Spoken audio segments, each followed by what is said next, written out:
Olá pessoal, na nossa aula do dia de hoje a gente vai tratar de um tema extremamente polêmico, extremamente controverso, que diz respeito aí da violência contra as mulheres. No nosso caso específico da aula de hoje, nós vamos falar aí sobre o assédio sexual de mulheres em coletivos, pegando aí basicamente ônibus, metrô e trem. Vamos lá ao dado concreto da matéria de atualidade e vamos tentar analisar os desdobramentos dela.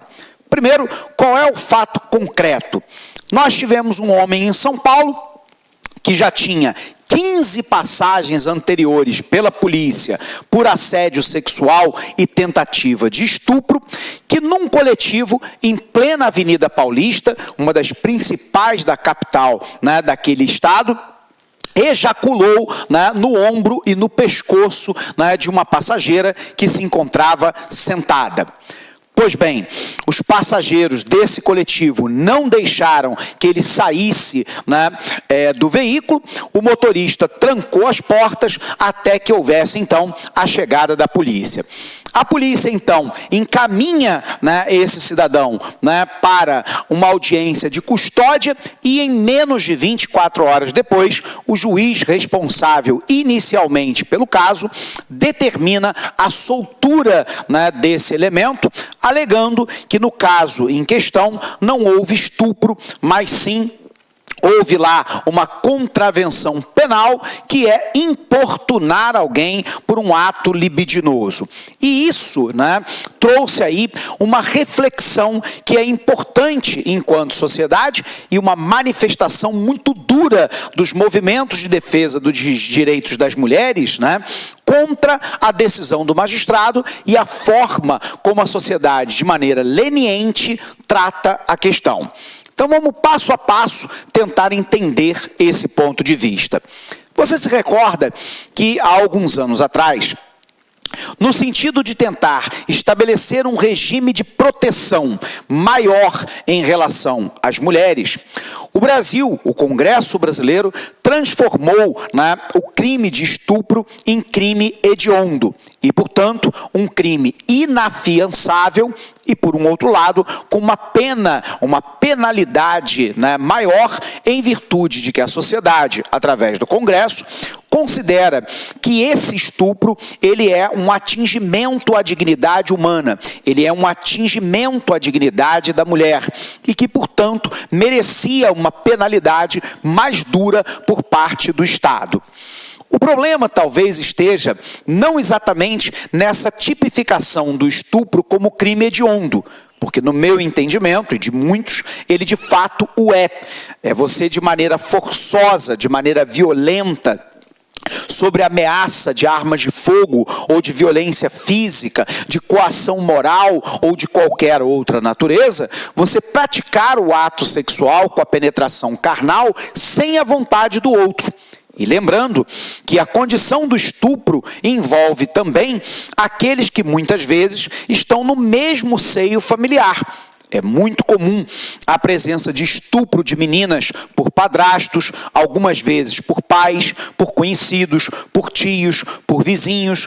E muitas vezes a figura do estupro também está presente do marido em relação à mulher, quando esta, num determinado momento, não quer o ato sexual, ou está numa condição de separação, está numa condição vivendo em casa alheia que não aquela originária da família.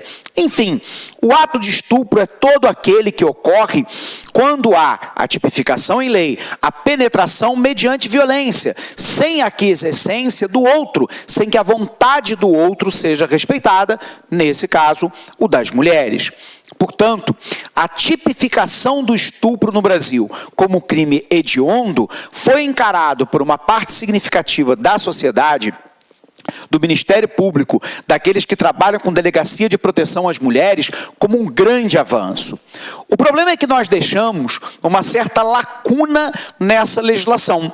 Nós tipificamos o estupro, qualificamos ele e damos uma pena maior para aquele que é praticante desse tipo de crime, colocando inclusive ele numa condição de inafiançável. Porém, a gente não classificou o meio termo entre aquilo que seria, né, uma simples molestação, né, por exemplo, como por exemplo uma cantada, algo mais violento, ou agressivo, uma chegada mais forte por parte do gênero masculino, né, isso pode ser encarado, né, de certa forma como uma contravenção penal, né, que é de alguma forma eu importunar alguém sem um uso de violência, mas de maneira coativa.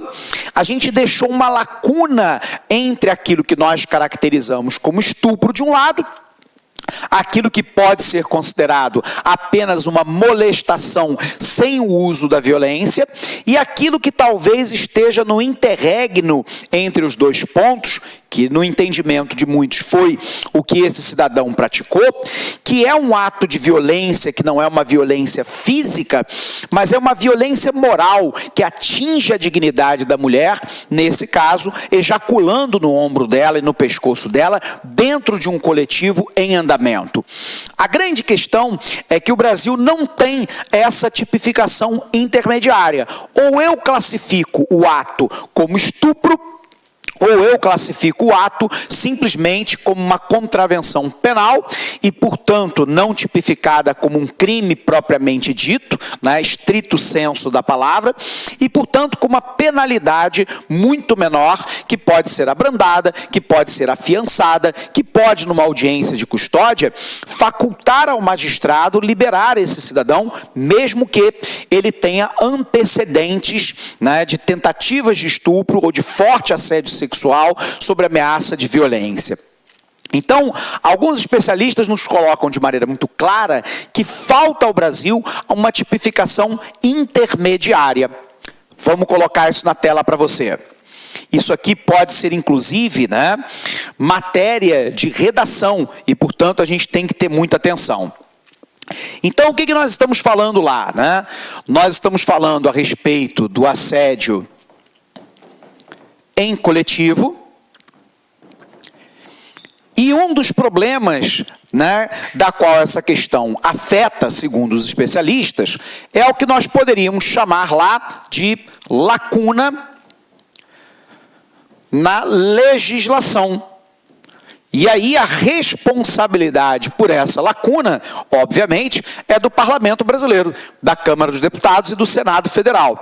Isso porque nós tipificamos, né, num primeiro horizonte, a condição do estupro, que é lá um crime inafiançável,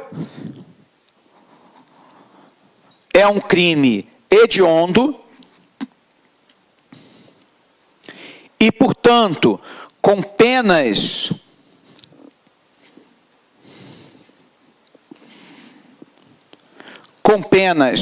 agravadas, e do outro lado eu tenho lá a contravenção penal. Essa contravenção penal, obviamente, né, com uma tipificação branda,